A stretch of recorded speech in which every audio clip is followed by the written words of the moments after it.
Os trilhos antigos atrás da cidade estavam esquecidos, tomados pela vegetação e silenciosos, exceto por uma noite a cada ano. Nessa noite, um apito de trem ecoava pela escuridão. Os mais velhos o chamavam de o trem fantasma. Eles nos alertavam. Quando o ar ficasse frio e a lua sumisse, era para ficar longe.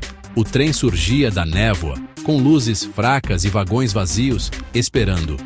Uma vez lá dentro, você desaparecia deste mundo, preso no tempo do trem fantasma. Esta noite, o apito soou novamente. Esperamos, sem fôlego, enquanto a lenda ganhava vida.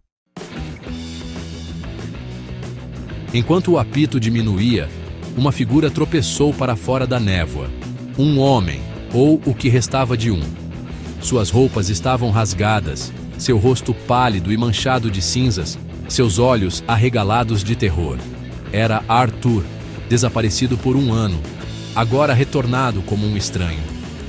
Ele olhou para os trilhos, sussurrando: "Não, de novo não, não pode voltar." Ele segurou a cabeça, quebrado pelo que tinha visto. "Corram!" ele gritou. "Não deixem que ele veja vocês! Não escutem o apito!" Ele apontou para a névoa, a voz frenética. "É uma armadilha! Ele mostra coisas terríveis. Ele te leva para onde a luz morre." O terror de Arthur nos contagiou, nos congelando no lugar. Ele cambaleou em nossa direção, desesperado para avisar. Uma vez que você entra, nunca mais sai de verdade. Uma parte de você fica lá. Uma parte dele volta com você. Ele olhou por cima do ombro, tremendo. O trem fantasma o havia soltado, mas não o libertado. Ele era um aviso, uma mensagem viva do outro lado. Assistimos, horrorizados, enquanto ele caía de joelhos. O ar ficou mais frio. Os trilhos pareciam pulsar com antecipação. O retorno de Arthur era a prova. O trem fantasma era real e nunca voltava vazio. Entendemos o perigo agora, mas era tarde demais para correr. O trem emergiu da névoa, longo, preto e silencioso. Sem luzes, apenas janelas de escuridão impenetrável. Ele deslizou até parar, um predador à espera da presa. As portas se abriram, revelando retângulos perfeitos de vazio. A escuridão lá dentro era sólida, faminta, um convite ao esquecimento. Sentimos seu puxão, o desejo de nos aproximarmos, de espiar lá dentro. Arthur gritou: "Não olhem! Ele quer que vocês olhem!" As portas abertas eram uma isca, prometendo segredos e respostas. O silêncio era sufocante, como se o trem estivesse ouvindo, se alimentando do nosso medo. Os vagões não estavam vazios, estavam cheios de uma presença paciente e malevolente.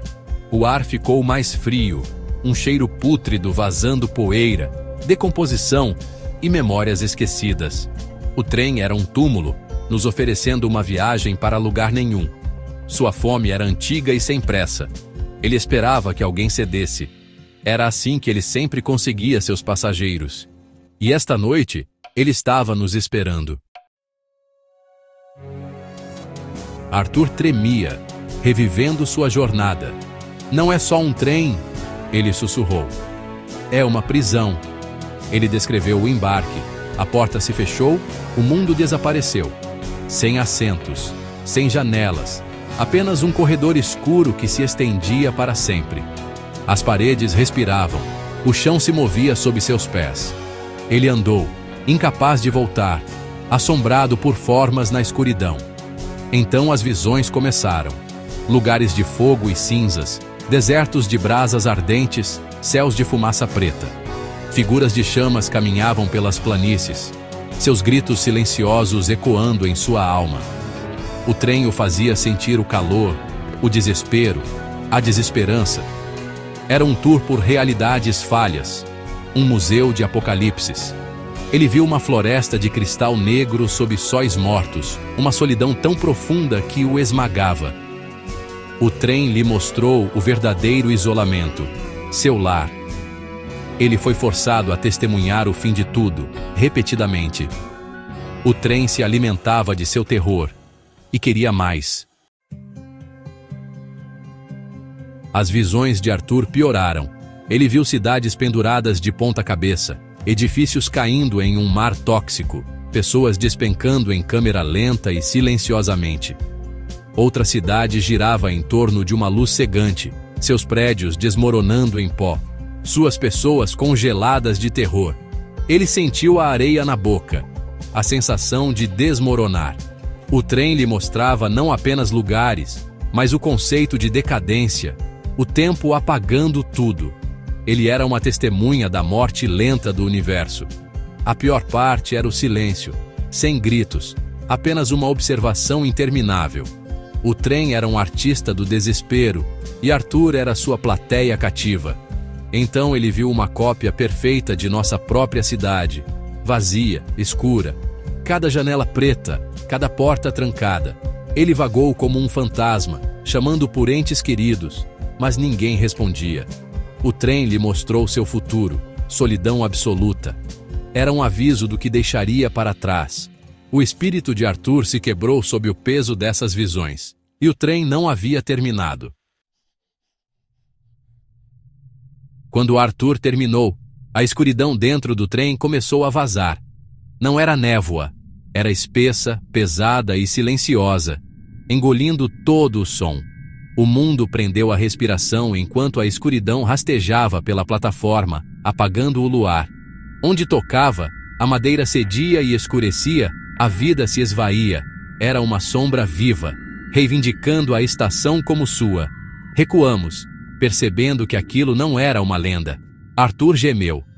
Está aqui, está cheio daquele silêncio, aquele fim. A escuridão não estava vazia. Estava cheia de algo que consumia e apagava. Era o vazio de mundos mortos, trazido de volta pelo trem. O ar ficou pesado, a respiração difícil. O frio não era de temperatura, mas do vazio. O trem fantasma era um receptáculo para um contágio de desespero, vazando para o nosso mundo. A escuridão avançava, implacável. Sentimos seu frio, sua fome. A plataforma estava quase perdida, e nós éramos os próximos. O terror de Arthur atingiu o pico. Ele olhou para o ar vazio, gritando: "Ele saiu do trem comigo!" Não vimos nada, mas Arthur viu algo indizível. É a coisa que todo mundo teme no escuro. É real, está bem ali. Ele se afastou, o pânico absoluto. Nós também sentimos. Um medo súbito e irracional, a sensação de ser observado por algo antigo e faminto. As palavras de Arthur deram forma ao pavor sem nome. O monstro debaixo da cama, a coisa no armário. O trem fantasma não apenas levava você a lugares infernais, ele trazia seus habitantes de volta. Não tem rosto, não tem forma, é feito de medo. Arthur soluçou. Ficamos paralisados, desesperados para acreditar que ele estava louco, mas seu terror era muito real. Quase podíamos sentir a presença. Um ponto frio, uma pressão sutil, um olhar vindo da escuridão. O verdadeiro monstro não era o trem, era o passageiro que ele havia entregue. E estava aqui, conosco, esperando. O trem se foi, mas o medo persistiu. Um cobertor frio e pesado sobre nós. O mundo parecia o mesmo, mas parecia mais tênue, como se a barreira entre os mundos tivesse se desgastado. Cada sombra ameaçava, cada pedaço de névoa um possível retorno. Arthur murmurou: "Ainda está aqui." Não voltou a bordo. Nós o ajudamos a se levantar, mas ele estava assombrado. Uma mensagem viva do trem fantasma. Voltamos para a cidade em silêncio, incapazes de falar sobre o que tínhamos visto. Nunca mais olharíamos para o escuro da mesma forma. A história de O Trem Fantasma não era mais lenda, era memória e aviso. O trem retornaria, seus vagões vazios esperando pelos perdidos e curiosos. Enquanto trancávamos nossas portas, um pensamento nos gelava mais. O trem havia partido por enquanto, mas algo havia descido. E estava aqui, no escuro, esperando. E no próximo ano, o apito chamaria novamente.